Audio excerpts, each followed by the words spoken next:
from enlisting in the military at 19 to acquiring my first multi-million-dollar acquisition by the age of 23.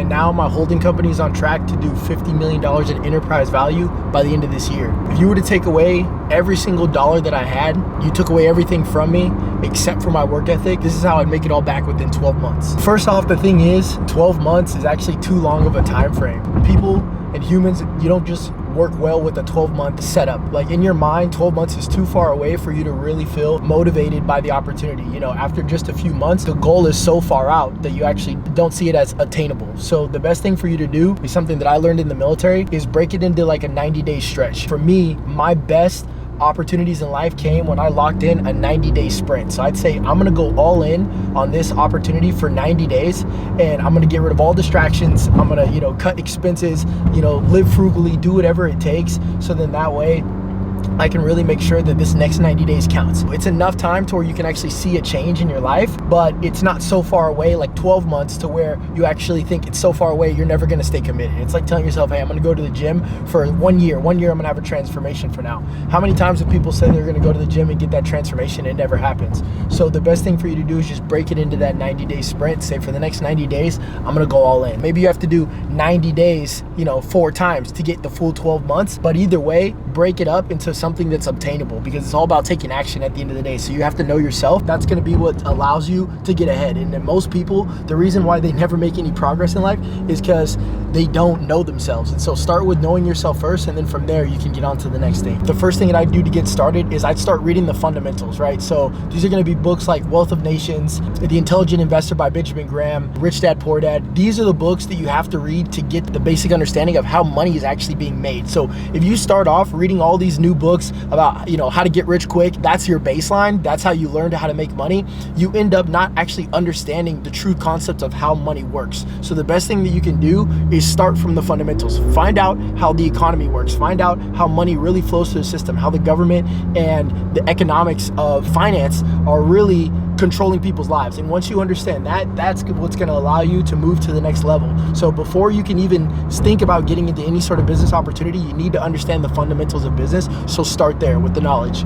Next after that, then I want to get my mindset right. So first I need to figure out, am I thinking properly about how the world works? And if I do understand how the world works, do I actually believe that I have the ability to control the outcomes, right? So being able to get your mindset in the proper attitude is what's going to allow you to move even faster. And so a couple of books that I've got kind of listed up are going to be like The One Thing by Gary Keller. That's going to tell you, focus all your energy and effort on one thing every single day that's going to push you to the next level. Another is going to be books like Extreme Ownership, Think and Grow Rich, and 177 Habits of Mental Toughness. And so these books are what allowed me to figure out, am I thinking like a world champion, right? Do I have the mindset of a world champion? And you can compare how you think, right, or how you used to think to the other people in your situation, or even from reading these books, you compare to these best people in the world, how they think about problems, how they solve problems. And you can compare how you currently think about solving problems and situations to what the books are telling you to do. So what I've realized is that every single successful person has adopted these mindsets, and that's what has allowed them to get farther ahead than everybody else. It's just really how they think about problems, how they think about situations, how they can problem solve. For example, when I first got into business, I was all about making 10K a month, right? That was like a big goal for me. Okay, if I could just get to 10K a month. As time has gone on, I've learned so much more about business, personal development, and just growing myself that I realized is that 10K a month was such a small number compared to what was actually possible that I could do, right? So the reason I said 10K a month is because at the time, my mindset was so small that I used to think that was a crazy number. I used to think that was life-changing. And it's not that as time has gone on, I've gotten more and more greedy, and I thought, okay, I have to do all these other things to start making more money because money is everything. But instead, it's just that I realized my potential is way farther than 10K a month. And so getting your mindset down is super, super important. And so I can't harp on it enough. And then lastly, I would want to start coming up with good strategies. And I think one book that really helped me when I was coming up was The 4-Hour Workweek. This book taught me principles like the 80-20 principle, hiring virtual assistants. This is all good business acumen that's really going to allow you to get strategic on getting into any money-making opportunity. I know that all these recommendations are super basic. You might have heard of a lot of these books, Rich Dad Poor Dad, Think and Grow Rich, things like that. But you have no idea how important that these concepts really are until you've actually crossed the line and started implementing them, right? So before, it's all just ideas, it's all up in the air, but you really have to really take the opportunity to say, can I force myself, or can I make myself follow through with the information that I'm getting? And so I start here because this is absolutely necessary. If I had to start from zero, I could not be where I'm at today if I didn't go back and obtain that information from those books. So now that I got the knowledge out of the way, what's important is that I start picking up skills. So the longer I've been in business, I've seen that there's really only 2 skills that are gonna absolutely maximize your opportunity for growth, and that's gonna be sales and marketing. Sales is gonna be your opportunity to make a ton of money, because of the fact is, the more effort you put into it, the more you get out of it. You can literally hop on the phone and take sales calls all day, and the better you get at sales, the more money you make. So if you go work at a 9 to 5, you're working for $20 an hour, let's say, you're going there every day, but you're never gonna make more. You put in more effort, you're only gonna make that $20 an hour. Whereas sales, if you get really good at sales, you can make more dollars per hour because of the amount of sales you can make. And it's the same with marketing. Marketing gives you so much leverage. There's an opportunity for you to just post one ad online and get tens of thousands, hundreds of thousands of impressions and clicks, and that could convert into, dollar for dollar amounts. And so with those 2 opportunities, you leverage your time based off the skill. And so you start off with sales or marketing. So for example, let's take the sales route. I've got tons of friends making $10,000, $20,000 every single month, and they did it super quick. And the reason they were able to do that is because they were in high ticket sales. So while for me personally, I never got the opportunity to get into high ticket sales, but I knew after reading Rich Dad Poor Dad that he was super big on saying, learn the skill of sales, right? And I always wondered, why is he so big on this sales skill? As times went on, I've seen so many people go from making no money to tens of thousands every single month in high ticket sales, and they got the opportunity pretty quick, right? And what's great about it, especially these days, is you can do all of it online. What I would do is I would go look out for the best high ticket sales job that I could get, and I would absolutely study my ass off to make sure that I can get it the best, highest quality information to become the best, right? After I've locked in that job, what's important is that I want to be the best in everything that I do. And it's not just because it's a personal thing, but it's also because I want to make the most money. So if you want to be the best in sales, the first thing you should do is, after you lock in that high ticket sales job, is find out who's the best performer at your location. Who's the best performer at your job? Who's the best performer within your region? Because what ends up happening is that you can find out exactly what this person does to get this high amount of sales closing, right? So if this person, that say you work with them, there's a guy in your company and you notice that he's doing 5 times the amount of sales as everyone else, go talk to him, take him out to lunch, put money in his pocket, figure out what is his script, follow him around, figure out what time he wakes up, what time he takes sales calls, copy it all down to a T. Because what ends up happening is that you're in this sales position and you have an opportunity to make good money, but now not only do you have a good opportunity to make money, you also know who's performing at a high level, because you have just locked in a job where you can see people and what their performance levels are. So you go find out who the best is and you start learning from them. And this is really the key here, is that when you really lock in, you can find out always, in every opportunity, there's always high and low level performers. And so what you can always do and find out is who knows the most, and go absolutely pick their brain every time you see an opportunity. And so I would go high ticket sales, find out who knows more than me, and rack their brain to learn every single thing that I could, copy it word for word until I'm doing at least what they're doing or better. So again, guys, it's all about growing the mindset, growing the network, growing the opportunity. And so in order for you to do that, now let's say you're starting to make 5 to 10K a month from sales, it's back to study. Always study, study, study. You need to know more than everyone else. The reason why people make money, the reason why people find business opportunities, is because they know more than what everyone else knows, right? And so by you having more information, that knowledge is not just applicable, but it's power. So you can take what you've learned and actually go apply it. So the next thing I do once I'm making 5 to 10K every single month is I'm getting back into networks, masterminds, and coaching programs immediately, because at every level, there's always more for you to learn, and there's always someone out there. Don't be afraid to pay the price to get into the door, right? Because once you're there, you're on the other side of it. You have the information and you can be a player in the game. But before you actually decide for yourself that you're willing to spend on your own education first, the more of your life's gonna be wasted because you're not moving fast enough. Okay, so now you've started to build up your network, build your information, your knowledge base. You already have this skill set of sales, which is gonna help take you a long way, not just in actually making money, but in actually communicating with people. And so you built up this skill set, you've got monthly recurring income coming in, and what do you do next? Well, next is that I wanna get into an opportunity where I don't have to keep working to make money. I wanna be able to sleep, and when I wake up in the morning, I have more money in my bank account than when I went to bed.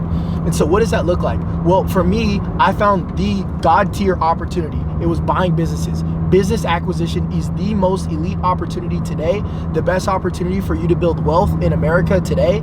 And the reason I can say that with confidence is because not only have I done it myself, but I studied the billionaires who've done it before me. I said, what are these guys doing that I'm not? So I literally just looked up Warren Buffett and Bill Ackman. I said, okay, how are these guys making money? And I just copied them one for one. Okay, they're going out there and buying businesses. But the thing is, you can't just buy any business. You need to buy a great opportunity. So what does that look like? Well, there's 3 criteria that you absolutely have to follow. And if you follow these 3 criteria, you're gonna be able to buy businesses with very low risk and make tons of cash flow.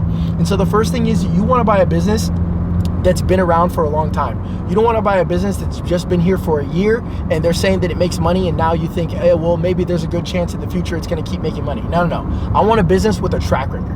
And then the second thing is that I want a business to have a positive track record. I don't want to see that the business has just been around. I want to see that it's been making money, big money for years. So if I'm seeing 5 or 10 years on a business, that's great opportunity. There's a business I'm about to close on in a couple months that's been around for 60 years and they're doing multi-million dollars in revenue every single year. And so these are the types of opportunities you want to go for because they're going to be the most life-changing. And then the third thing is that the business absolutely has to be a necessity. That means that people need it. So it either needs to be a product or some sort of service that people need, right? Sometimes it could be what they want, but it almost always has to be what they need. And the reason why is because you don't want to buy a business where it's here today and gone tomorrow. You don't want to get onto some trendy, fidget spinners and hoverboards sales program. What you want to do is you want to get into a business that's going to be around forever. So these are things that the market says, hey, we have a need for, and people are going to continuously be paying for it until the day that you die. So a quick mindset framework that you can use is to say, will this business be around long enough for me to give to my grandchildren? And if the answer is yes, then that's something you can look further into. That's a good indicator that the business is a good opportunity.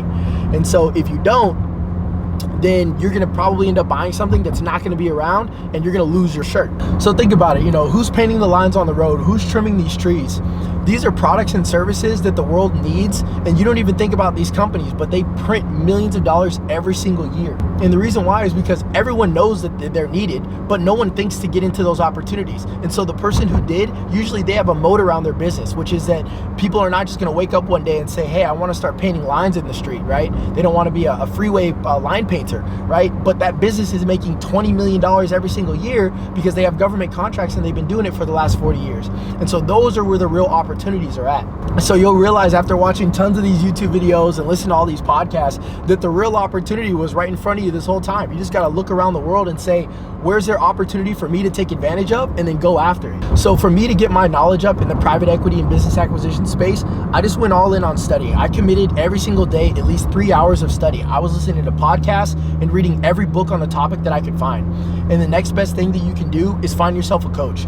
Again, I'm always gonna keep telling you guys, knowledge, it's study, right? And so if you were really to ask me what's the differentiator between me and everybody else, is that I outlearned every single person who was coming up against me. Anybody who wanted to compete in my bracket, even if I never really had any competition, in my mind, I just always thought I need to outlearn everybody. And so by having this mindset, adopting this framework, this is what has allowed me to really push myself to keep learning more than everyone else. Through that is where your opportunity comes. And so again, whenever I'm going into another space or getting to a new level in business, I always go and find out who knows more than me, and I pay them for the information. And so another reason why I chose business acquisition over every other money-making opportunity is because you literally can go from having nothing to running a multi-million-dollar acquisition. You can go from having $0 in your bank account to multiple millions in your bank account in just a few years. And the way you're able to do this is because you don't have to start from zero. When you're buying other people's businesses, think about it like this. You're buying their whole life's work.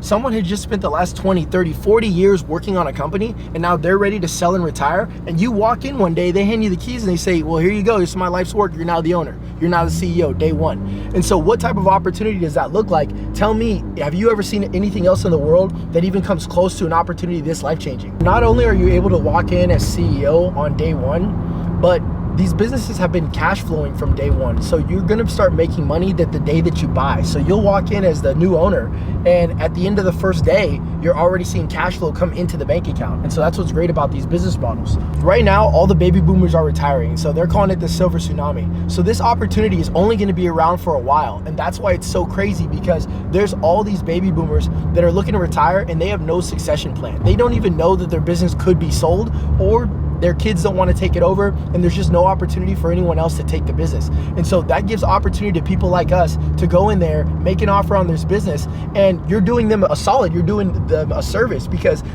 maybe they were just going to close the door of their business. There's been so many business owners I've talked to where they just said, hey, you know what, I didn't even think I was going to sell the business, but then I talked to a broker and he said, maybe there's an opportunity there, and I listed it, and this is just what ended up happening last minute. But if it wasn't for you coming in to make an offer on my business, we probably just would have closed up shop.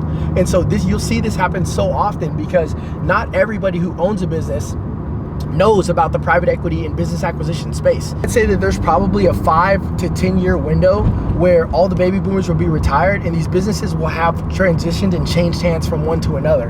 And so by you just being a player in this game, the opportunity for you to win big is enormous. It's almost guaranteed, because as long as you're actually taking the chance to go out there and learn and start putting out offers to buy businesses, you can actually start seeing results immediately, because right now there's more businesses for sale than there are people trying to buy. And you'll know this because pretty quickly from putting out offers, you'll see that most business owners have no other people who are interested in buying their business. Usually you're the only one putting an offer on the company. And so what that also means is that if you're the only buyer, you get to set the price. Now that you've built the skills, you've got some money in your pocket, and you understand business acquisition is the opportunity to go, I'm gonna do whatever it takes to figure out who knows more than me and go get some more training. What I'm gonna do is that usually when I join a program, I like to make sure that I'm the top player every time I'm involving myself into an opportunity. And so what does that look like? Let's say that if I go out there and I get a business coach, I'm not just gonna show up and listen to the calls and take a couple notes. I'm gonna be the top performer in that group, hands down, no matter what. And the reason I do this is because not only am I gonna be able to stand out with the group, just like I've done every single time before, whether that was joining a sales program, learning from who knows better than me, and then copying their strategy, to being able to go join a coaching group and learn the information from them and then be the top performer there. The exact amount of effort that you put in is gonna be the exact amount of output that you get out. So not only am I just showing up, but I'm also gonna make sure I'm asking good questions. And you don't wanna be the person who shows up and they just say, hey, you know what, they're asking basic questions that you could have just got off Google. You wanna stand out, you wanna differentiate yourself, right? Because people help those who help themselves. That's the one of the biggest things I learned in business, is that nobody wanted to help me until I bought my first company. After I was already a business owner making millions of dollars every single year, then all of a sudden, now people wanted to go out of their way to give me advice, to give me a handout. But it wasn't until I proved to them, until I proved to the world that I was already capable of helping myself. And so you have to have that same mentality with every group and opportunity that you join, is that you don't just show up and be like everyone else. You have to stand out and make yourself known as a differentiator. So I got the information, I'm ready to go out there and buy a business. How do I get started? Again, I follow the 3 criteria: makes big money, has been around for a while, the market needs it. Then it's time to actually go out and start looking for businesses to buy. Everybody kind of talks about it. You can go on to websites like BizBuySell, businessesforsale.com. I know that these companies get a lot of flack because there's not as great of opportunity on there. But the thing is, I bought my first business off of BizBuySell, and so I know that it's possible. And so what I did is I went all in on volume. I made sure to send out hundreds and hundreds and hundreds of offers every single day. And I spent all my free time just talking to business brokers and being on the phone and putting offers on businesses. Because you can scroll the internet and look at businesses all day. Oh, look at this business for this price and this business for that price and this business does that. You dream about the day that you might be able to own a company. But the truth is, it's not until you actually take action and do volume that you get to see results. And so I was putting out hundreds of offers in order to start getting feedback on how do I need to adjust my offer? What is the market saying about these types of businesses and price? And from there, I was able to put out enough offers to where I could finally start meeting with business owners in person and be able to go out and be able to buy my own business. So when you're making these offers, what's important is that you stand out. So you don't just want to be like everyone else. Hey, send me businesses, Mr. Broker. That's not going to get you anywhere. These are what all the tire kickers do. They're not serious. The brokers will never respond. So what you can do is you can set up the message, the email that you send to be very professional and know what you're looking for. Hey, Mr. Broker, my name is blah, blah, blah. I'm looking for businesses that do above $500,000 a year in EBITDA or profit. And I'm looking for businesses that are in the service-based or manufacturing niches. Do you have anything like that? And then they're gonna go ahead and start emailing you back to say, okay, this guy knows what he's talking about. He seems more professional, he seems serious. Put out tons of offers, I'm getting a ton of opportunity and feedback, and I'm ready to pull the trigger on buying a business. But the thing is, how do I buy one? I don't have the funds. Well, I came up with the 95-5 method. This is an opportunity where you can essentially buy a business for 5% down. And so how that works is that, well, let's say you wanna buy a business for $1 million. Well, the SBA is going to allow you to finance 90% of that through bank debt, which means you have to come up with the last percentage. But there's a stipulation in the SBA, you know, if you read the rule book, you understand the rules. And so of course me, I'm always going to go all in on figuring out, well, what is the secret information that's going to allow me to get ahead. And so what I found out is that the 95-5 method is basically where the bank is going to cover that 90%, but that last 10% can actually be split up. And so 5% can actually be held by the owner of the business as a seller note, which is a loan you pay to the business owner over time after you close on the business.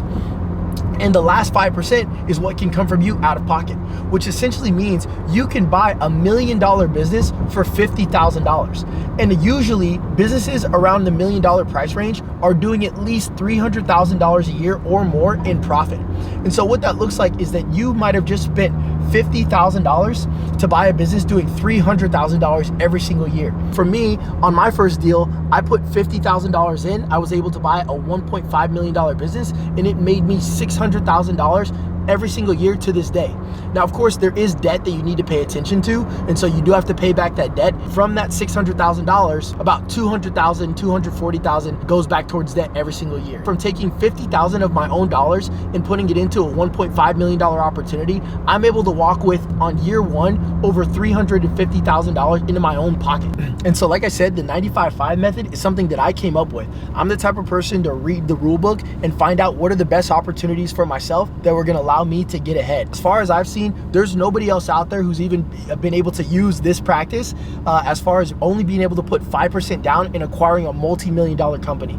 With that being said, it's not gonna be a walk in the park to be able to get a bank to give you all of this financing. So what's important for you to know is that there's certain banks that are gonna allow it and certain banks that aren't. You're not gonna go to Chase, you're not gonna go to Wells Fargo, you're not gonna go to these big AAA rated banks because they just have too much business and they don't really look to do any sort of creative financing. They want you to show up with 10, maybe even 20% on an SBA loan for a down payment when the requirement's only 10%. For you to be able to execute on the 95-5 method, you're gonna have to do what I did, which is call and talk to a lot of banks until you find someone who is actually familiar with the rule book of SBA and is gonna allow you to finance for only 5% down. But it's definitely possible because I do it on every single one of my deals, unless I decide that I want to put more money into an opportunity to decrease the risk. Don't over leverage buying businesses, because at the end of the day, this is an investment. This isn't a get rich quick opportunity. It should still be treated as such. For me, I was able to get a 7x return at the end of my first year. And after paying off all the debt, the profit of the business goes back up to $600,000 a year. That's a 12x return every single year. This isn't just a one-time opportunity.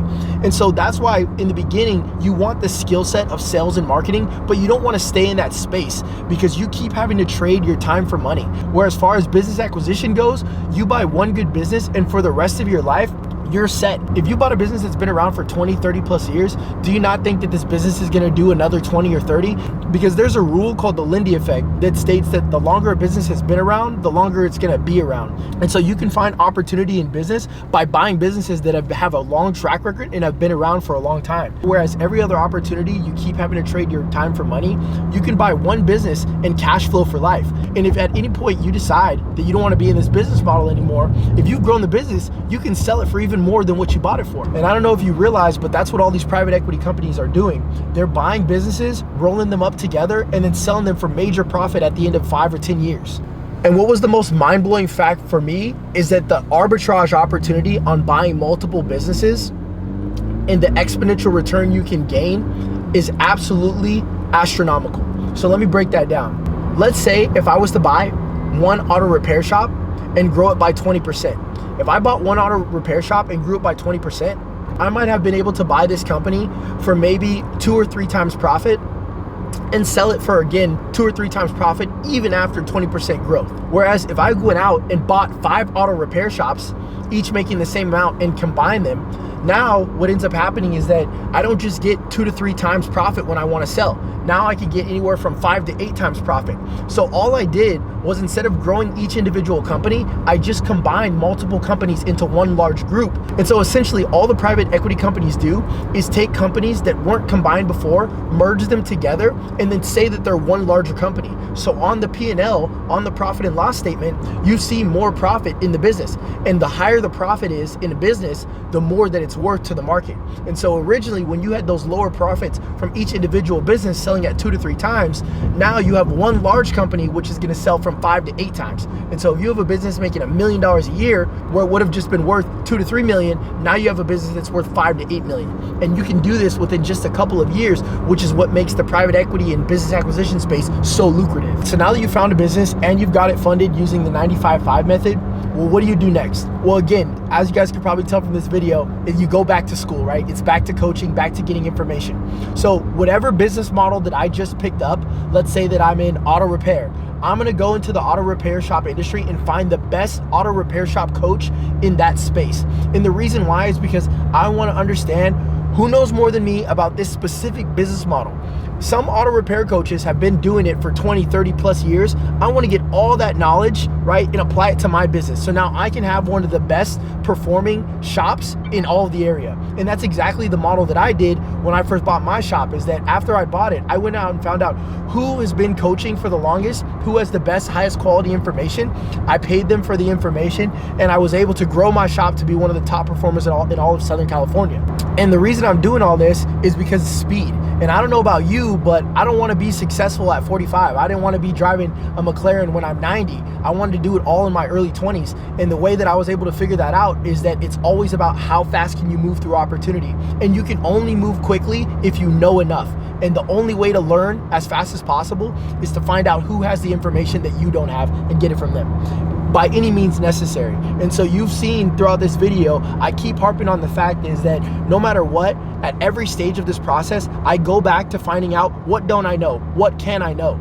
And then from there, I figure out who knows what I don't. And then I go to that person and I obtain that knowledge so I can get there quick. And so that's how I was able to get into the position that I am today, is by figuring out how can I learn as fast as possible and then implementing everything I learned immediate.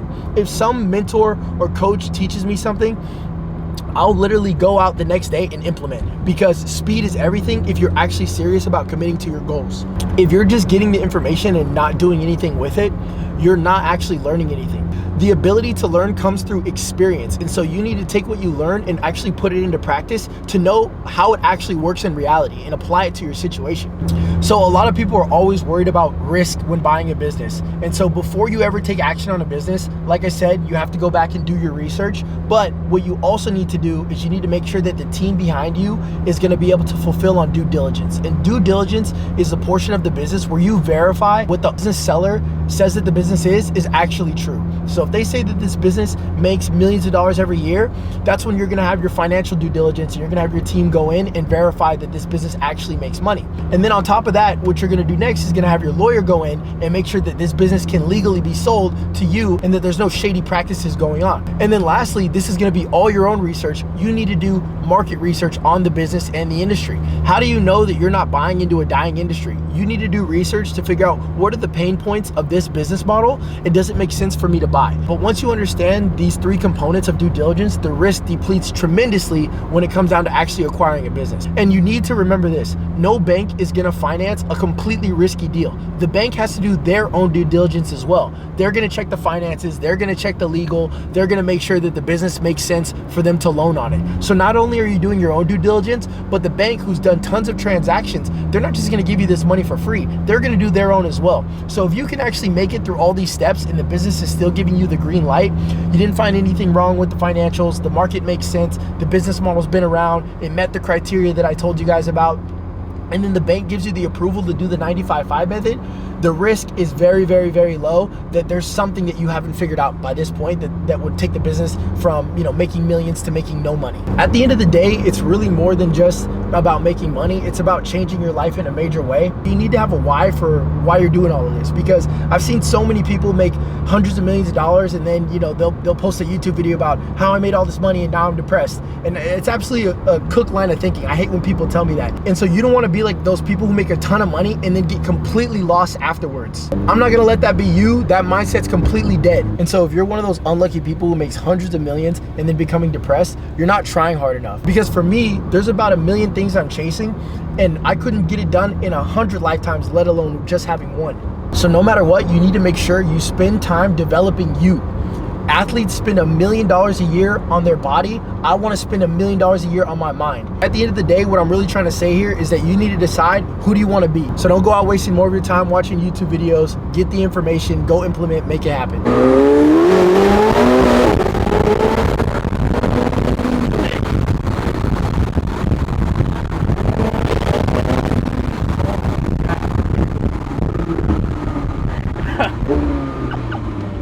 But you forget how much power this thing has. Well, I didn't forget. No, I forgot. You've been